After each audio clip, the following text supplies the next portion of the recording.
De sábado, vamos bater um papo sobre os assuntos mais curiosos do seu dia a dia, te dar aquela dica especial para te ajudar em sua rotina. Fica com a gente a partir de agora, aqui na sua Rádio Calheta FM. Sou Nádia Medeiros e na companhia de Paulinho Almeida trazemos para você o Oxe Moleque.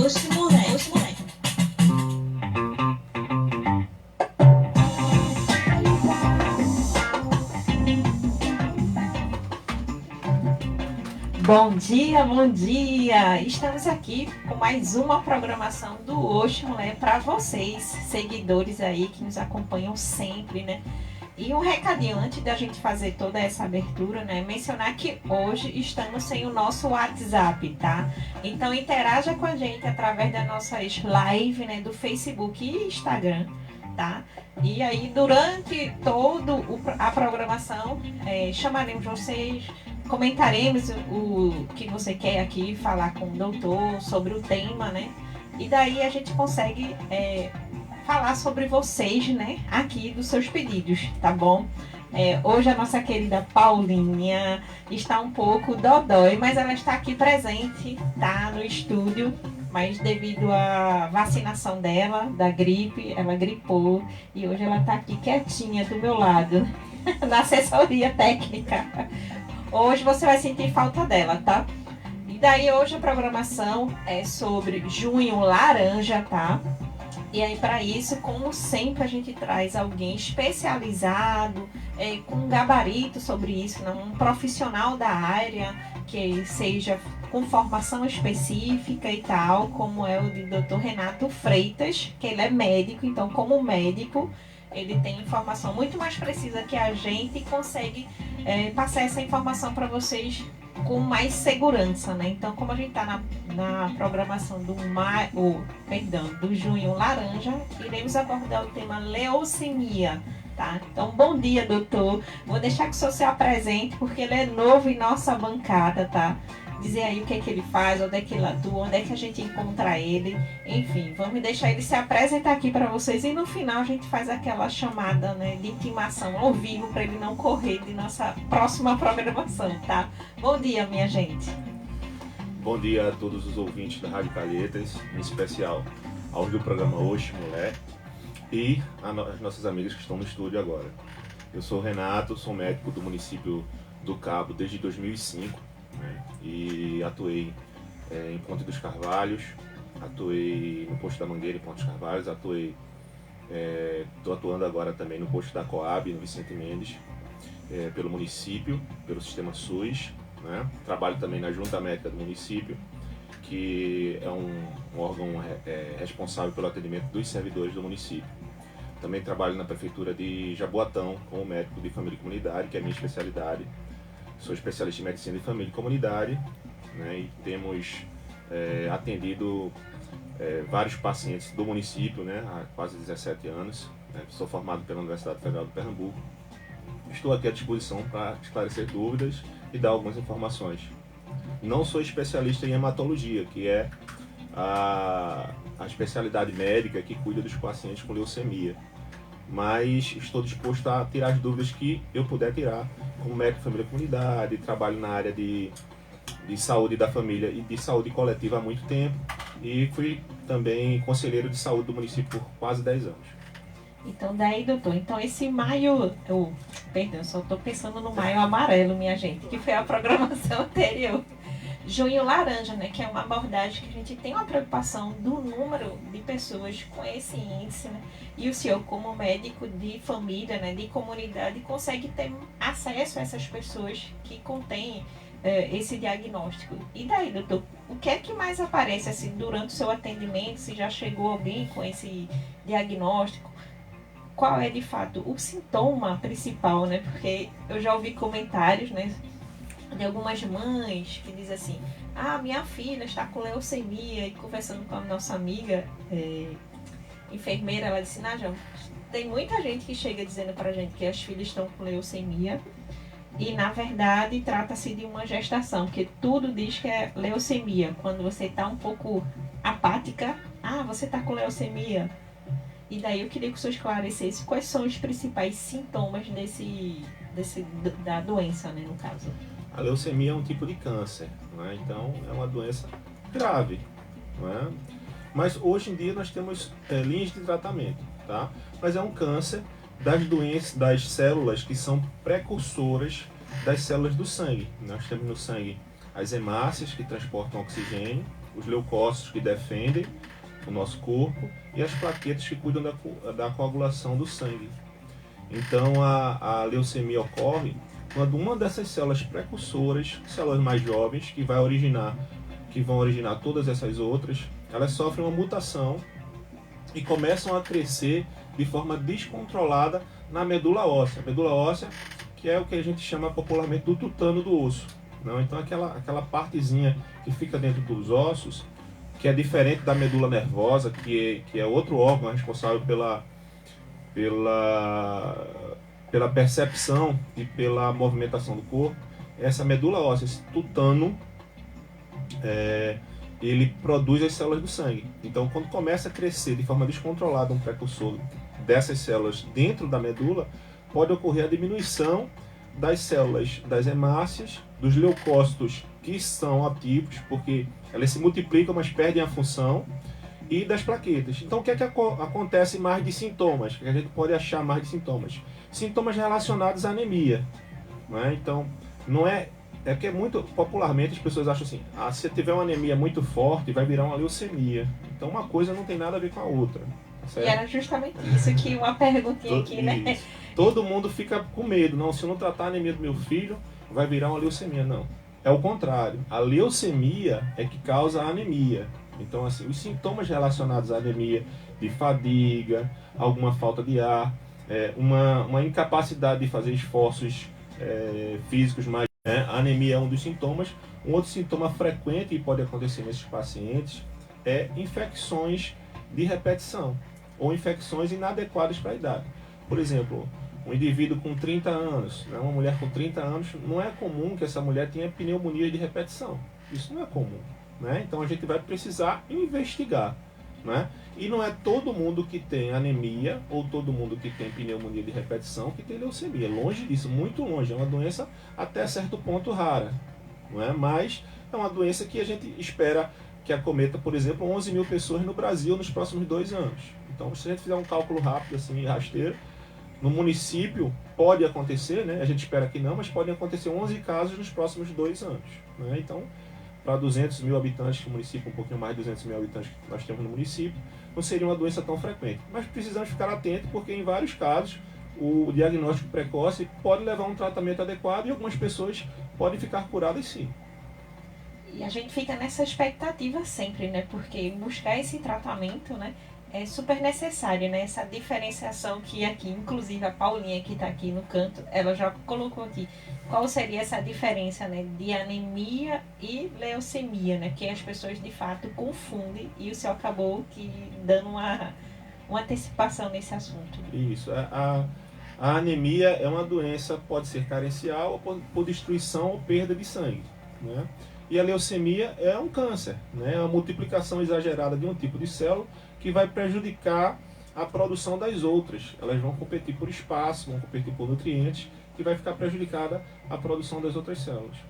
Aí o que é que acontece? Normalmente, quando a gente chega com um paciente com esses sintomas relacionados, são sintomas gerais, Muitos pacientes com virose têm esses sintomas, Nós experimentamos a COVID com vários sintomas mais fortes também. Então, não é fácil fazer esse diagnóstico, mas a gente precisa estar atento para, quando houver esses sinais clínicos, nós pedimos os exames laboratoriais. Então, o hemograma é um exame muito importante, que a gente pede na maioria dos exames de rotina, tanto para crianças quanto para adultos. E é o exame que vai nos dar um indício do que está acontecendo. Então, nesse exame, normalmente, nós não pegamos tantas células jovens, nós pegamos mais células maduras, já para fazer as atividades dela, como eu já tinha falado, transporte de oxigênio, defesa do organismo, coagulação do sangue. Quando nós pegamos um exame que vem, a gente chama de mais de 20% de células imaturas, aí nós desconfiamos que aquele paciente tem uma leucemia. E aí nós encaminhamos para os profissionais que tratam esses casos, que são os hematologistas. Porque, via de regra, é uma doença que vai precisar de tratamento específico, mais complexo, que nós não temos no nosso município. Nem é para ter, porque é um tratamento de alta complexidade, média e alta complexidade, e a gente não tem suporte para fazer no município. Então, a pessoa busca, por exemplo, na nossa região, né, como são no Cabo de Santo Agostinho, tá? Então, esse apoio busca-se em Recife, por exemplo? Isso. A primeira consulta é a mais importante, tá certo? Então, se você tem uma pessoa que está com esses sintomas, e aqui eu não quero fazer nenhum alarme, tá? Como eu disse, é uma doença rara, a maioria esmagadora dos diagnósticos não é leucemia, mas é importante que os pais levem os filhos e verifiquem a necessidade de fazer exames de rotina. Também não é toda criança que vai fazer todos os anos exames de sangue. Não é necessário, não é obrigatório, né? Você tem que se verificar o que determina o que é necessário para fazer um hemograma. Então, isso o médico da unidade de saúde da família mais próximo da sua casa, ou o médico da UBS mais próximo da sua casa, vai fazer essa triagem junto com os pais, ou junto com os indivíduos que estão exibindo esses sintomas. Então, assim, a melhor linha de conduta, a melhor linha terapêutica, ou diagnóstico nesse caso, seria ir ao médico, a equipe de saúde da família, que não é só o médico, né? O médico, o enfermeiro, o técnico de enfermagem, os agentes comunitários de saúde, toda a equipe é responsável por buscar esse paciente, né? Um paciente que vive tendo infecções de repetição, um paciente que tem uma anemia, né? Então, leva a unidade e essa unidade vai solicitar os exames de sangue, principalmente o hemograma no caso das leucemias. Doutor, e no caso a anemia, junto com a leucemia, digamos assim, ela causa uma série de fatores, né? Assim, não é fácil de diagnosticar, digamos assim, se eu não for fazer esses exames, não é isso? Isso. O exame é muito importante. É importante a presença na unidade de saúde. É de suma importância. É isso que eu queria deixar bem claro. Se o seu filho não está se curando facilmente, nós estamos agora num período de viroses de repetição, nós tivemos Covid, influenza, vírus essencial respiratório, nós tivemos no final do ano passado e no começo desse ano as mesmas viroses, né? Então, desde o carnaval, depois que terminou o carnaval, até agora, nós tivemos uma sequência de viroses. Então, também tem isso, né? A gente acha que, não, mas será que é uma leucemia? Não, pode ser uma sequência de vírus, porque cada vírus, ele dá o indivíduo tem uma imunidade para aquele vírus específico, ele não vai ter imunidade para todos os vírus. Nem a vacina causa imunidade para todos os tipos de vírus. A vacina causa imunidade para os vírus mais perigosos quanto à gravidade da infecção. Então, o que eu queria falar é que infecções de repetição também podem ser causadas por vários tipos de vírus e a pessoa vai adoecer do mesmo jeito. O que a gente vê é uma criança que não consegue melhorar de jeito nenhum. Então, ela está no antibiótico ainda, está melhorando, daqui a pouco febre de novo. Nem terminou o antibiótico, já está com febre de novo. A gente troca o antibiótico, febre de novo. Aí, nesses casos, é importante realmente a gente fazer um hemograma, né? Um adulto também, da mesma forma, né? Uma anemia que você começa a tratar, passou 30 dias, no caso das leucemias crônicas, e aquela anemia não cede. Aí você faz de novo, não cede. Aí, nesses casos, é importante você conversar com a equipe de saúde para tentar fazer esse exame e esse diagnóstico. Ah, que interessante, né? E como o programa Oxe Mulher tem uma preocupação de dar o melhor conteúdo para o nosso público, né? Quem está nos ouvindo pelas ondas do rádio, Facebook, Instagram, a gente trata, doutor, tenta fazer com que a informação chegue de uma forma muito mais rápida. Por exemplo, tem alguém que está aqui em casa, ouvindo, e daí está fazendo um cafezinho, mas está se informando, sabendo como é que busca ajuda, como esse mês, o Junho Laranja, né, busca esse sentido de uma prevenção e de cuidado, né? De repente você está sentindo esses sintomas, como você deve buscar ajuda, e não deixar de fazer aquela bateria, né, de exames que a gente, normalmente mulheres se negligenciam, né? Com os cuidados de casa, com os afazeres do trabalho, que a mulher de fato não tem folga e daí ela acaba se negligenciando e deixando tudo para depois. Muito embora, doutor, a gente vê que essa questão da leucemia tem muito a ver também o índice, né, com mais criança. Isso confere ou não? Não é assim, tem mais em criança do que adulto. Não. A leucemia tem vários tipos, né? Nós abordamos 4 principais, mas tem vários tipos. E em crianças, o câncer que existe mais em crianças é a leucemia. A gente fala porque normalmente o diagnóstico de leucemia, ele é um diagnóstico realmente muito sofrido para a família, né? Para a criança e para a família, porque nós, ao longo do tempo, desenvolvemos algumas percepções sociais sobre o câncer, né? Como se um diagnóstico de câncer fosse um diagnóstico de morte, né? E a gente vê que não é assim.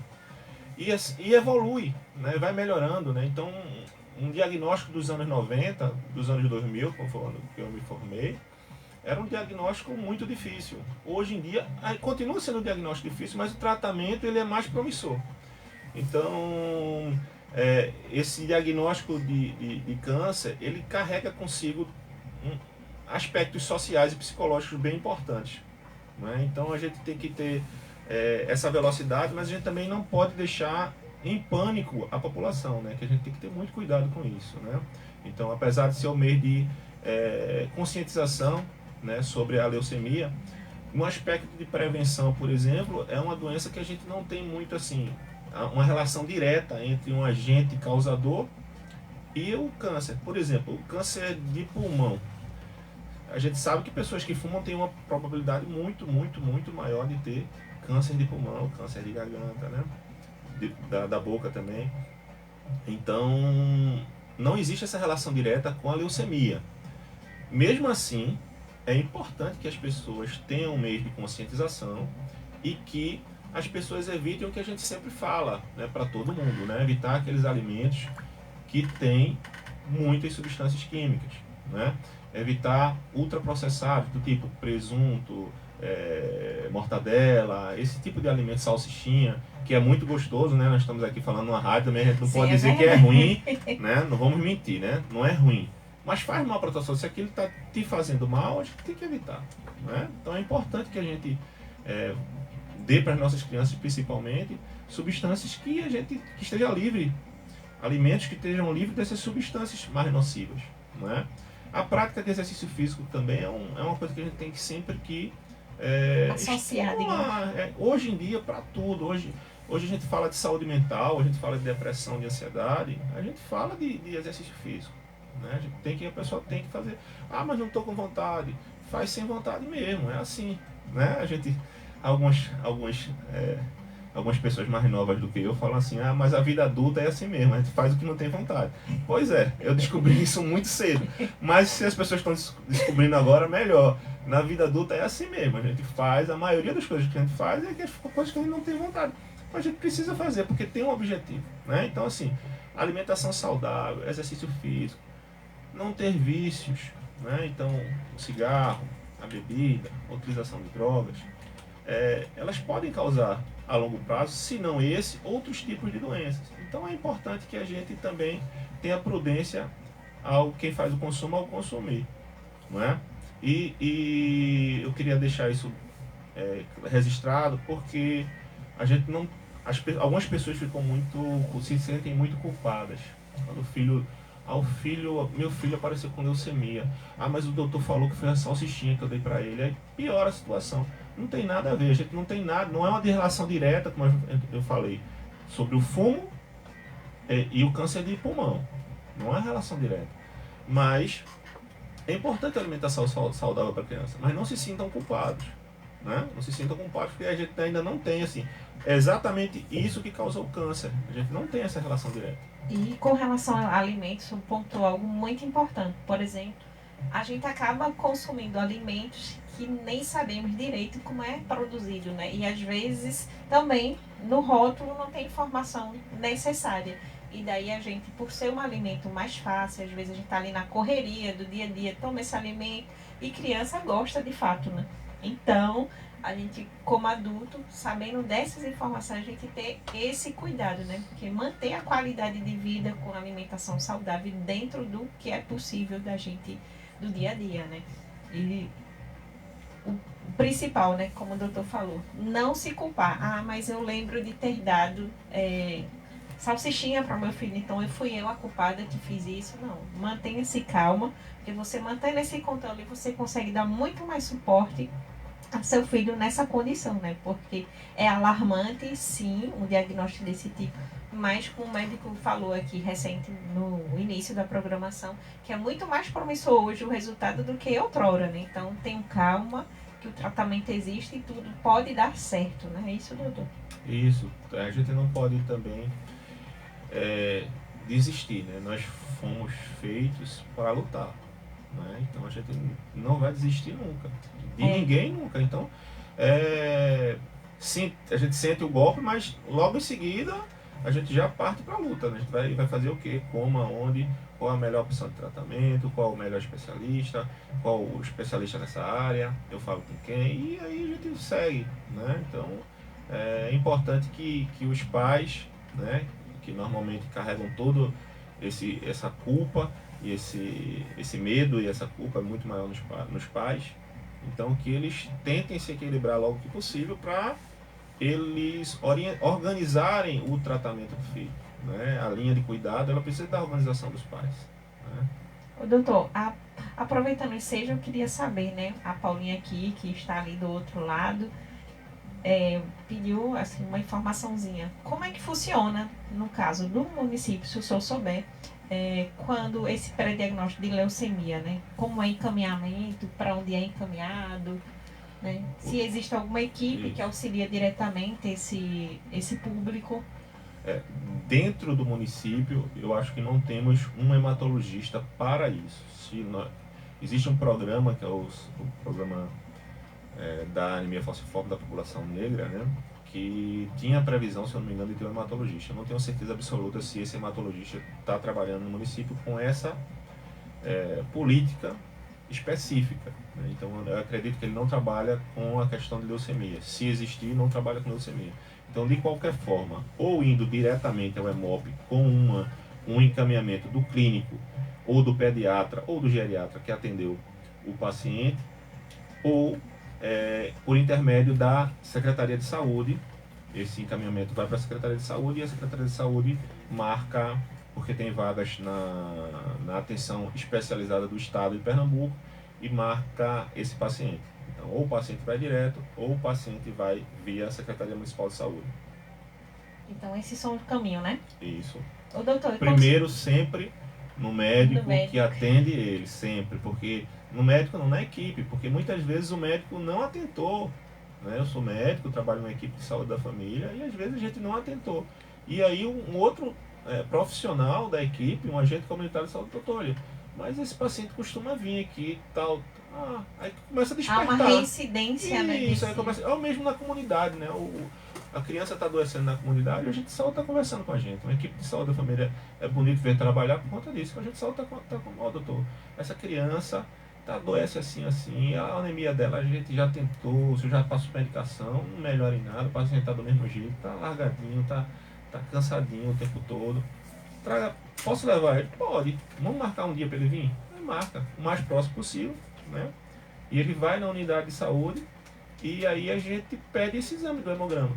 E aí a gente verifica se existe essa presença dessas células imaturas na corrente sanguínea da criança. Ou mesmo do adulto, às vezes é um idoso, né, que está com aquelas dores articulares, que a gente pensa que é artrose, não é? E que é o mais comum, né, mais uma vez, sem ocasionar pânico, né? Nós não podemos ocasionar pânico na população, não é todo mundo que tem dor articular que tem leucemia. Não é? Longe disso, muito longe disso. Mas isso pode ser um motivo para nós pedirmos o exame normal de rotina e ver no exame de rotina essas células diferentes do que a gente espera, e aí a gente já encaminha para os profissionais especialistas para classificar a leucemia, que é bem importante, né? Então são exames mais complexos para classificar e para tratar de acordo com aquele grau específico ou com aquela doença específica que a pessoa tem. Ah, tá certo, doutor. Então, vamos lá, né?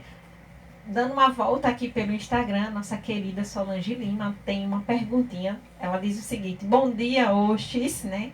As meninas do Oxi e ao doutor.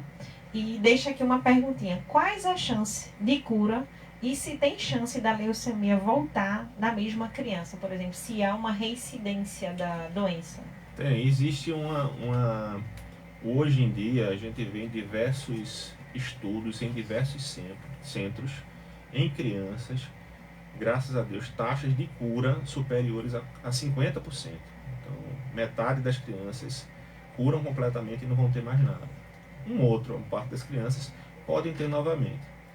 Mas assim, eu não gosto muito de falar do tipo assim, essa criança, a previsão dessa criança é de que ela viva 5 anos, 10 anos. Eu acho que isso está atrasado na medicina, sabe? Porque para aquela pessoa que sobreviveu é 100%, não é 95%, não é 99%, né? Infelizmente, para aquela mãe e pai que perderam a criança, eles vão achar, poxa, mas tinha 99% da chance da minha filha sobreviver, ela morreu. Aquele 1% é 100% para ele perdeu a vida dele. Então é um assunto muito sério para a gente estar fazendo previsão. Então eu não gosto de trabalhar com prognóstico. É claro que do ponto de vista científico, se a gente estiver num local onde a gente vai tratar de forma científica a questão, a gente vai falar das estatísticas que existem. Mas como eu disse para você, a estatística para uma única pessoa que sobreviveu é 100%, e para uma pessoa que faleceu, para os pais daquela pessoa, ou para os responsáveis, é 100% do mesmo jeito. Então, eu não trabalho muito com isso. Eu acho que é um assunto que a população, hoje em dia, ela está, vamos dizer assim, super exposta a todos os tipos de informação, e aí não vem junto com essas informações o apoio que o paciente precisa para entender o que está acontecendo e ter uma boa visão da sua doença. Isso é com todas as doenças, né? A gente vê o paciente tem um sintoma, meu Deus, eu tive um problema, aí vai no Google lá, no Dr. Google, aí só aparecem as doenças que o paciente não quer ter, né? Ninguém quer ter doença nenhuma, mas o paciente só vai para o consultório pensando no pior. Eu vou pensando no pior, aí tem um diagnóstico desse de leucemia, a pessoa não espera nem a classificação, já pergunta ao médico, meu filho vai morrer quando? Não, né? Por exemplo, eu não trabalho assim, nem eu acho que nenhum médico devia trabalhar assim, acho que nem é ético. Você dá uma previsão de vida para uma pessoa, qualquer pessoa, desde uma criança até um idoso de 100 anos. A gente não tem previsão de vida. E considerando o próprio avanço da medicina, isso. Medicamentos. Até 2004, se eu não me engano, 2004, não sei se foi 2004 ou foi 2002, nós tínhamos uma medicação que mudou completamente o prognóstico de uma leucemia. E nós, acho que uma semana atrás, nós vimos um paciente completamente curado de um linfoma, que é uma outra classificação de doenças, mas completamente curado de uma doença que ele estava, vamos dizer assim, entre aspas, condenado. E ele ficou completamente curado por um avanço científico, né? A gente diz assim, avanço da medicina. Não é só da medicina, existe toda uma cadeia de profissionais, pesquisadores, né, dessa área, que fazem com que isso avance e aconteça, né? Por exemplo, nós tivemos agora um milagre, né? Eu considero um milagre, que foi a questão da vacina da Covid, né? A vacina da Covid mudou completamente as nossas vidas, né? Porque a gente tinha um risco grande de pacientes morrendo jovens, né? E a gente vê agora uma melhora dramática, graças a Deus, para o bem, né, da nossa expectativa de vida, a expectativa de vida dos pacientes que contraem o Covid. Da mesma forma pode acontecer com os tipos de câncer em geral, não é só a leucemia. Tá? E daí, doutor, aproveitando esse, eu lembro, né, de algumas situações da infância em que alguém dizia, vamos tomar, acho que é sulfato ferroso, né? Isso. Sulfato ferroso, vamos comer, botar alguma coisa. Eu acho que era algum tipo de ferro no feijão, que era para fortificar. Isso, bota parafuso, prego, né? Para poder ver se dilui. Exatamente. E como um programa para deixar ele mais leve, a gente também traz esses recortes, né, temporais aí das nossas vidas. Lembrando aí que isso já era algo que existia, essa prática, não sei como é que é. Infelizmente o Brasil é um país, nós temos essa realidade em vários países do mundo, não é só no Brasil, né? Mas o Brasil é um país que nós tivemos muita carência de alimentação, né? O Brasil por gerações sofreu com fome, né? Então existiam formas para tentar fortificar alguns alimentos para poder fazer com que a população tivesse menos doenças, né? Então essa era uma das formas, né? Mas assim, hoje em dia a gente tem formas muito melhores de fortificar, de aumentar o ferro, né? Até a própria medicação, mas tem alimentos, a carne, né? O fígado, né? Isso aí eu estou falando para anemia, tá, gente? Não é para leucemia. Leucemia Isso. é um tratamento específico. Mas para anemia existem outras formas, né? Os vegetais também, né? Então, couve, né? Tem muita... O próprio bredo que a gente usa na Semana Santa, né? Que é uma delícia. A gente passa Que o ano inclusive todinho sem só comer. come na Aí Semana Santa. passa o ano todinho sem comer, só come na semana. Mas aquilo é muito rico em ferro, né? Então tem crianças que não gostam de carne, né? Tem algumas crianças de fígado, a maioria das crianças não gostam, né? Então sobrou os vegetais, né? Então tem o feijão, que a gente já conhece, a ervilha, que não é a ervilha enlatada, né? É aquela outra ervilha, e a ervilha in natura, né? Natural. E temos os vegetais folhosos, né? A couve, a alface, o bredo, né? Ô, doutor, já pode-se também, nessa questão da doença, a transfusão de sangue tem alguma influência de melhora? Como é que é isso? O que acontece? Isso é uma questão muito importante, porque nós estamos também no Junho Vermelho, que é Isso, porque inclusive é uma associação que eu já ia entrar também no tema.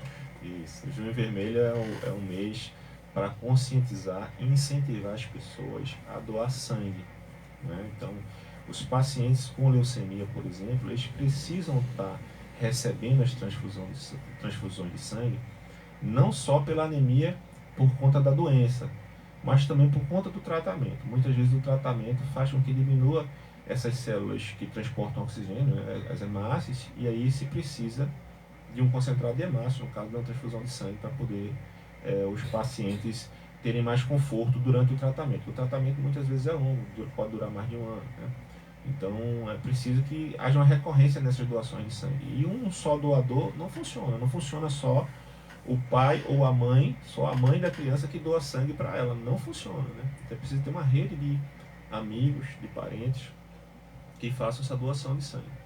E também é importante nesse mês de junho fazer, quando você for doar sangue, né? Eu convido todos a doar sangue, né? Vamos doar sangue.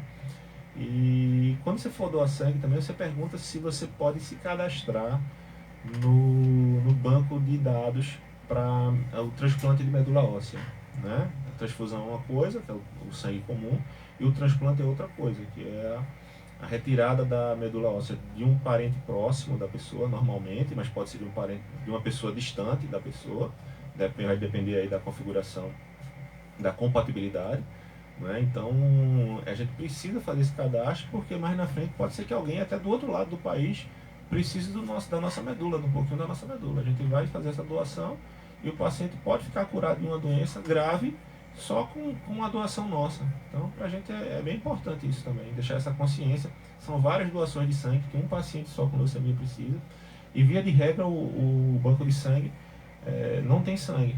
Mas não é porque eles estão supervalorizando isso, não, é porque realmente não tem mesmo. Porque no inverno as pessoas saem menos de casa, teoricamente, né, saem menos de casa, e na nossa região existe a festa muito importante, que é a festa de São João, a festa junina, né? E o que é que acontece? Muitas pessoas infelizmente se envolvem em acidente, em briga, coisa e tal, e termina também precisando de sangue. Isso, e eu acho que a baixa do banco de sangue se deu por todo esse contexto que a gente vivenciou, né? Durante o Covid, nessa fase aí de transação, que eu acho que foi quase 2 anos, né? Muito bem lembrado. Então, de reclusão. Se a gente normalmente, no inverno, a gente não sai de casa, imagina na época que a gente estava na Covid, né? Na Covid deve ter sido dramático. Eu trabalhei na Hemop durante 4 anos, 2007 até 2010, 7, 8, 9, 10. E a gente trabalhava em campanhas de doação de sangue, né? Então sempre a gente estava precisando, porque sempre tinha essas questões, né? Nosso país, infelizmente, também é um país muito violento, então muita necessidade de sangue também, não só por doenças, mas também por violência, agentes externos, né? Ou por tentativa de homicídio, né? E acidentes de automóveis, né? E também tem as doenças, como as leucemias, que os pacientes vão precisar de transfusão de sangue. Isso, eu me recordo nessa questão da doação de sangue, que minha mãe precisou de receber sangue, e aí a gente convidou um grupo para fazer doação.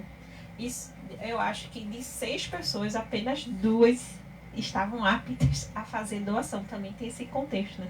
Você quer até fazer doação, mas quando você chega lá, fazer seu exame, até suas plaquetas também não estão muito boas, e daí você precisa também se alimentar bem, porque só assim a gente fica sabendo, né? Já que não tem esse costume do exame. É importante a doação de sangue porque lá é feita também uma triagem para saber quem vai doar. Foi esse caso que você tentou e 2 pessoas doaram, graças a Deus. Mas existe também uma tentativa de deixar o mais confortável possível as pessoas que estão doando. Então, a gente não pode tirar sangue de todo mundo a qualquer custo, né? A gente tem que zelar tanto pelo doador quanto pelas pessoas que vão receber aquele sangue. Então, existe uma triagem, existem alguns fatores que impedem doação, mas é importante a gente ter essa vontade de ir, né? Só a sua disponibilidade de ir, a sua vontade de doar sangue, já é uma coisa importante para os bancos de sangue. Dando uma voltinha aqui, doutor, pelo Facebook, temos aqui a Djamil Alves, que é a Nana. Bom dia, Nana. Ela diz: oxe, mulher, bom dia para todos. Deus abençoe os pais e bem. Bom dia, Nana. Ela dá os parabéns ao senhor, doutor, dizendo o seguinte, que tem médico que deixa os pacientes mais nervosos, o contrário do senhor. Parabéns, viu? Também temos aqui, aproveitando o ensejo, aqui no Instagram, a Diele Barros, que ela é nutricionista, ela fala o seguinte: em relação ao ferro, às vezes as pessoas consomem fonte de ferro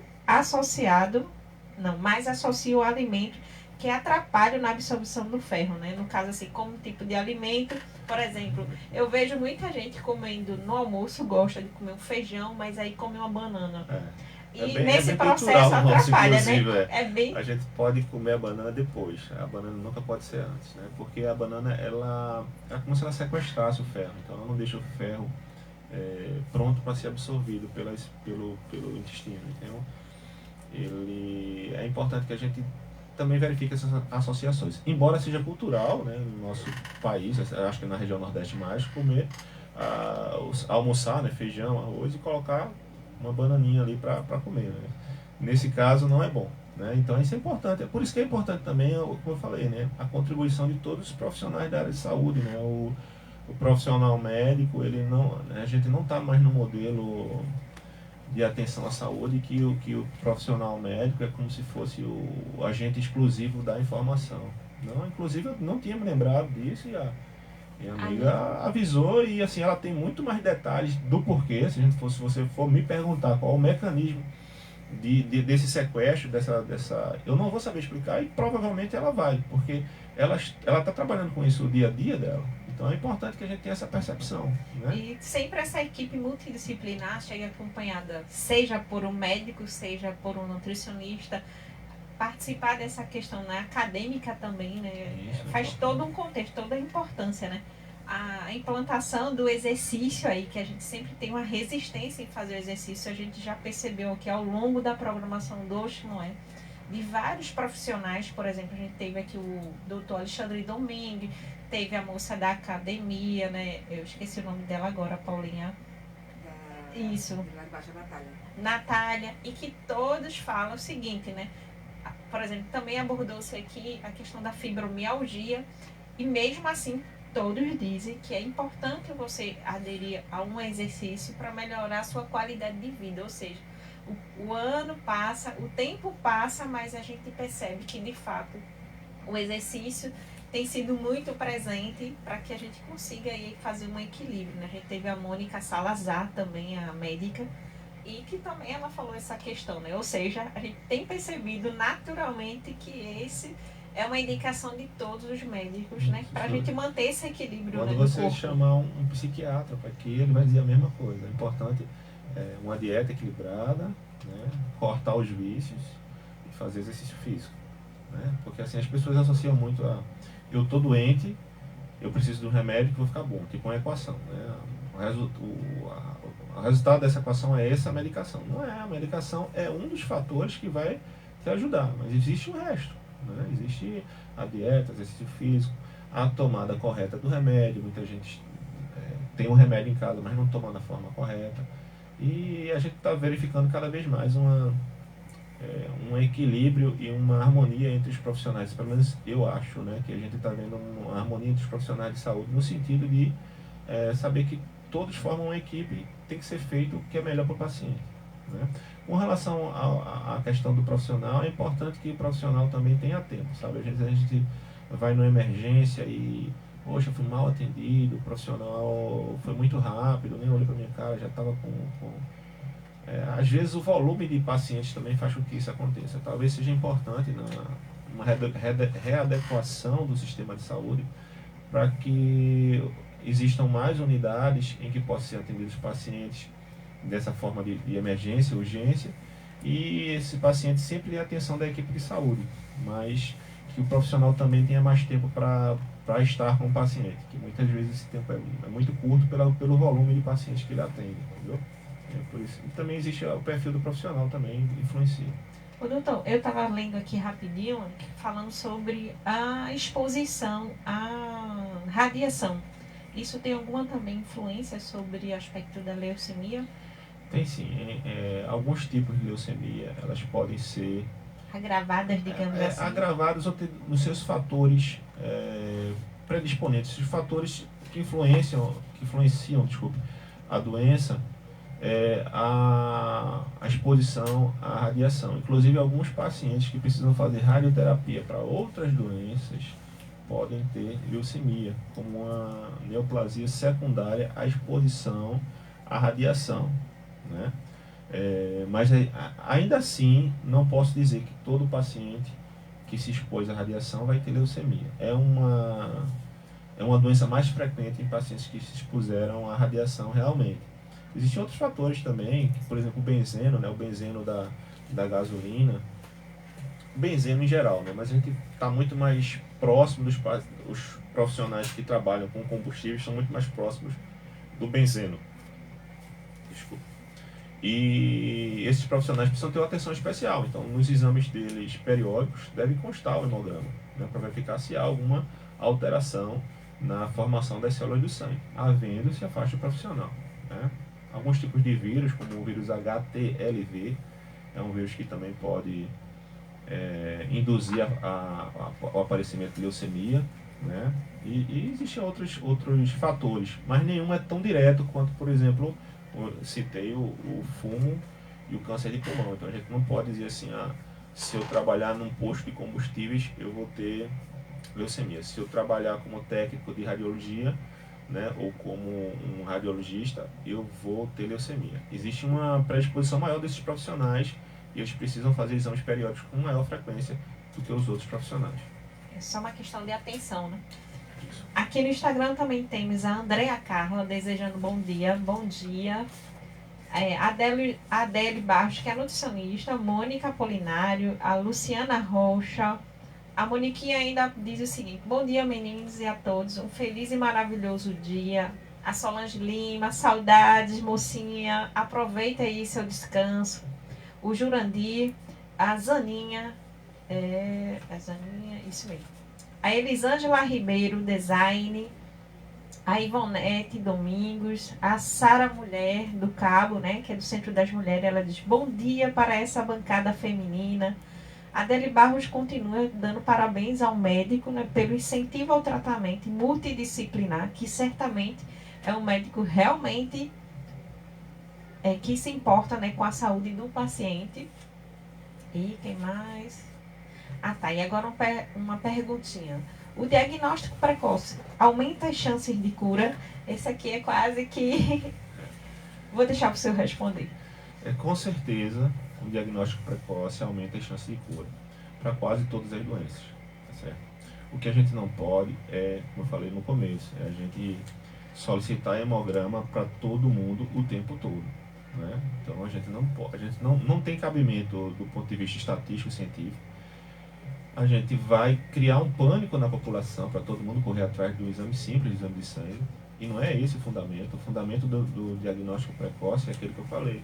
É o paciente que não melhora, o paciente que tem uma anemia sustentada, o paciente que tem sintomas compatíveis durante um tempo longo, não é? Associado à febre, né? Que a gente vê em alguns casos, perda de peso também em alguns casos, né? Às vezes o aumento do volume abdominal, aumento dos linfonodos, que são os gânglios linfáticos, né? Tudo isso, né, ao longo do tempo, com um exame do médico e da equipe, como eu falei, aí a gente vai chegar à necessidade ou não de se fazer um hemograma. Então, só ter muito cuidado para... Com a... porque assim, a o suspeita que chega, clínica, né? como eu sou médico de família e comunidade, então, todos os anos, nas férias, as mães levam seus filhos, raramente os pais levam, né? Então, as mães aí dando exemplo, isso, raramente sempre. os pais levam. Mas as mães levam seus filhos e dizem, doutor, eu preciso que ele faça todos os exames. Mas por quê? Porque ele está de férias e eu preciso que ele faça. Você está sentindo alguma coisa? Não. Ele mudou alguma coisa? Não. Ele está do mesmo jeito. Você nota alguma alteração no seu filho, alguma coisa que ele esteja deixando de fazer? Não. Não precisa fazer exame. Não precisa. A criança, normalmente, ela é saudável, né? Agora, se existir alguma alteração, é que a gente vai conversar sobre essa alteração. Aí nós vamos fazer a anamnese, né? Conversamos com o paciente, na verdade, nesse caso, com os pais do paciente, para verificar se há necessidade ou não de pedir exame de laboratório, né? Para a gente também não estar enchendo o nosso laboratório municipal, de exames que vão ficar prontos muito tempo depois. Então não vai adiantar isso. É como se essas mães quisessem rastrear aí logo no início, né, da infância. É por isso que a gente tem que ter cuidado. Quando fala assim, detecção precoce, eu tenho muito cuidado, porque não é a mesma coisa por exemplo, do câncer de colo de útero. Né? Não é a mesma coisa do câncer de mama e do câncer de colo de útero, que as mulheres precisam realmente, todos os anos, fazer o exame. Aí é necessário mesmo, né? Esse outro tipo de situação é importante que a gente esteja atento para os sintomas, né? No caso da mulher, mesmo sem os sintomas, ela precisa fazer sua prevenção, ela precisa fazer seu exame de mamografia, né? Mesmo sem sintomas. Olha aí, tá. E daí a gente tem mais uma questão aqui, deixa eu ver. Ah, tá. Com relação à pergunta que a gente fala assim, né? Foi perguntado, dá mais chance? Não, com certeza, né? Todo certeza diagnóstico que você consegue... Qualquer doença, quanto mais rápido se diagnosticar, mais rápido se classifica e mais rápido se dá o tratamento. Qualquer doença. Certo. Tem alguma mais aqui? A Josinete Domingo diz o seguinte... Se vez ou outra aparece uma mancha roxa no corpo e um sinal de alerta, e bom dia, queridos, ela ainda diz o seguinte. E a Gui, G12 também está aqui presente, bom dia, e agradecemos a participação de todos os seguidores. E um lembrete, tá? Você que não conseguiu chegar agora na live, mas posteriormente, que estiver assistindo, quiser deixar seu comentário, à medida do possível a gente responde, tá? E você também que está presente na live e ainda assim quer deixar um comentário para que haja uma resposta, deixe após o término da live, tá? Porque esses comentários agora somem e a gente não consegue responder e visualizar posteriormente, tá joia? Só me lembrando que... Deixa eu só relembrar, né? A Josinete, que ela diz o seguinte, se vez ou outra aparece uma mancha roxa no corpo, é um sinal de alerta? Isso, como a gente falou no começo, né, a leucemia é uma célula, é um tumor, é um câncer, né, de células precursoras das células do sangue, células imaturas. Né? Então, a célula que vai dar origem à hemácia, ao leucócito e às plaquetas, que a gente não falou muito, mas também dá origem às plaquetas. Então, alguns distúrbios da coagulação também podem ser classificados. Então, uma criança ou um adulto, né? Eu falo muito criança porque normalmente acho que o foco maior dos pais normalmente são com seus filhos, né? A atenção maior. Que está sangrando pela gengiva, não é uma criança que está sangrando pelo nariz, uma criança que parece hematomas, mas que não é devido àquela brincadeira dela do dia a dia, né? Uma criança que tem petecas, são pequenas pintinhas vermelhas que podem aparecer no corpo. Aí nos habilita também a já solicitar o exame, né? Então, doutor, esse menino só vive com hematomas. A gente vai pedir um exame de sangue dele, né? Então pode ficar tranquilo. Essa criança sangra muito pelo nariz. Pelo menos um hemograma ele vai fazer, sem dúvida. E aí fazendo o hemograma e infelizmente aparecendo essas células que a gente verá se for um caso de leucemia, aí a gente vai encaminhar o paciente para um local específico. Aí, doutor, a gente só tem a agradecer, né? A gente, por exemplo, a sua fala aqui pra gente do Oxo Não É, e também para o público é mais que necessário diante de toda essa demanda, né? Porque a gente acredita que informação é poder, por exemplo. tenho certeza, né, que muita gente vai estar, mesmo o senhor acalmando aí, dizendo, não precisa ficar em estado, né, de nervos, mas sim de cuidados, de chamar a atenção, dizer, não, tenho calma. E não vai chover pedido de exames. Eu sou pai e sou avô também. Então eu já sei que isso acontece, porque eu sou médico, né? Tenho quase 20 anos de formação, né? Com os enfermeiros é do mesmo jeito, com os dentistas do mesmo jeito, com os fonoaudiólogos do mesmo jeito. Quando a gente tem um filho doente, a gente deixa de ser profissional, né? É tanto que a gente leva para um colega. A gente não consegue mais, porque a gente fica muito ansioso com o que pode acontecer, né? Então a gente tem muito planejamento para o futuro dos nossos filhos e muita proteção. Nós queremos dar muita proteção. Então vai acontecer de qualquer forma, mas é importante que as pessoas já tenham a informação completa, né? Com todos aqueles outros apoios que são necessários para a informação, porque às vezes a informação que fica na internet não é o caso desse nosso programa. Mas a informação que normalmente fica na internet é aquela informação alarmista. Você vai ver, se você olhar pela internet, sempre tem na manchete, tem alguma coisa para você clicar ali e para você verificar coisas que vão te impressionar, né? Se a internet muitas vezes dá uma informação que impressiona e não dá aquela informação de apoio, mas não te dá segurança. E é importante que você procure os profissionais das equipes das unidades de saúde, estejam prontos para lhe apoiar e lhe dar tranquilidade para você entender os mecanismos de formações da doença e os diagnósticos e tratamentos, tá bom? Então pode procurar as unidades de saúde, mas não precisa de correria, não precisa de desespero, né? Nós vamos fazer tudo aquilo que for necessário dentro do processo, do método científico, para que seu filho, para que você, seus pais, tenham um atendimento adequado. Continuando aqui no Instagram, estamos com Paulino Roger S2. Bom dia. Ele diz o seguinte: bom dia, meninas, muito bom programa, parabéns. Está presente aqui também conosco o VJS Santos. A Josinete Domingos diz obrigada pela resposta, doutor. O KBN Batista também está presente e a Manuela Deise 92. Então, muito agradecida pela participação de todos. Eu acho que a gente está chegando no finalzinho da programação. Já estou ouvindo uns sinais aqui. A Sol não está presente, mas ela deixou a discípula aqui, né? Bom, doutor, a gente tem a agradecer. Pronto, eu vou deixar que o senhor faça as considerações finais. Onde é que a gente se encontra o senhor, caso a população queira ser atendida pelo senhor aqui no nosso município do Cabo de Santo Agostinho ou outra região que o senhor atenda também. Eu trabalho no município do Cabo de Santo Agostinho no 3º turno, que é no turno da tarde para a noite, né, na unidade de saúde Vicente Mendes, que é o posto da Coab.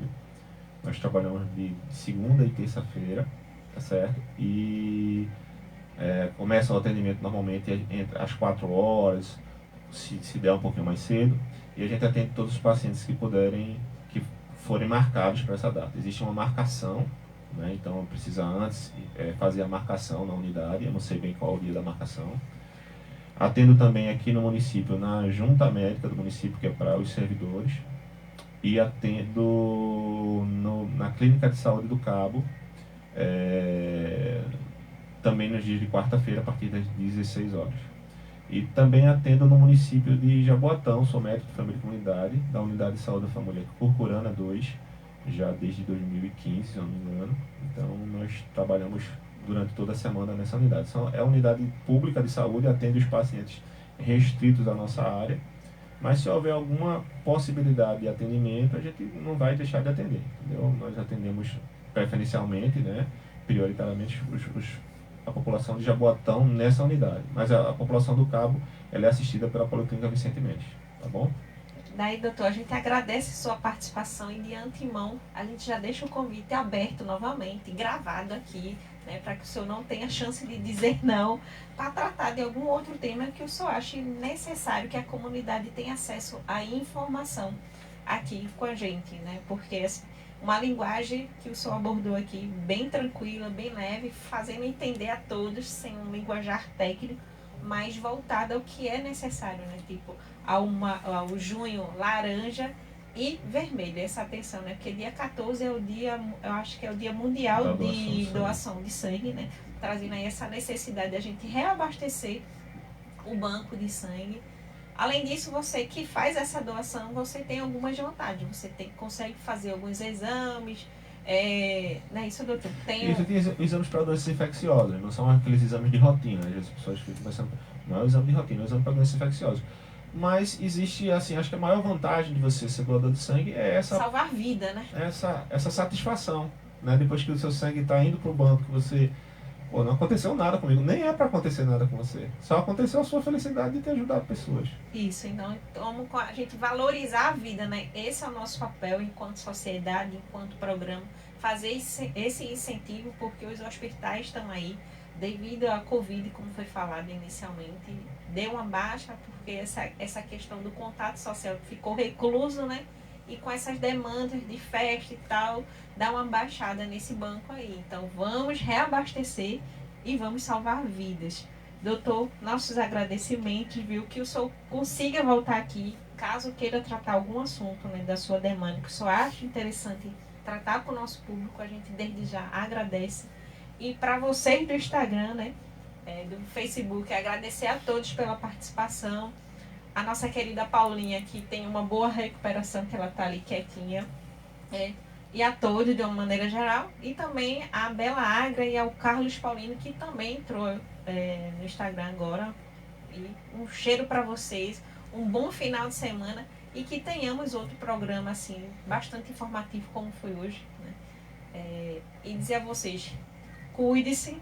As mulheres também, cuide-se, porque a atividade das mulheres é grande, né? Ocupa todo o tempo. Então se cuide mais, se valorize mais essa questão da saúde e também com essa atenção aos filhos. Né? Lembrando que nada de pânico, tudo com cautela, conforme a orientação médica. Só queria aproveitar um pouquinho de tempo para agradecer a vocês pelo convite, certo? Sempre que houver a possibilidade, estou disponível para ajudar, a gente educar a população, né? E a gente se educar também, que a gente às vezes está conversando aqui, a gente está aprendendo também. Isso é até porque, doutor, também quebrar um pouco esse paradigma de que médico é inacessível, né? E a gente vê que isso, de fato, não acontece. Quebrando o protocolo, saindo daqui eu vou para feira, viu, gente? Eu vou lá pro Mercadão, minha mulher já deixou a listinha de compras. E eu vou pra feira, é normal, a gente tem uma vida normal. O médico é uma pessoa como outra qualquer, né? Tem uma vida normal, vou fazer meus afazeres do dia e segue a vida. Então, o povo do Mercadão do Cabo, fique de olho, doutor Renato, daqui a pouco vai estar por aí. Então, bom dia, gente. Então, um beijo, fique com Deus e até o próximo sábado, se Deus quiser, com muito mais informação. Aproveita e deixa teu like, compartilha a programação. E um lembrete, tá? O canal do YouTube.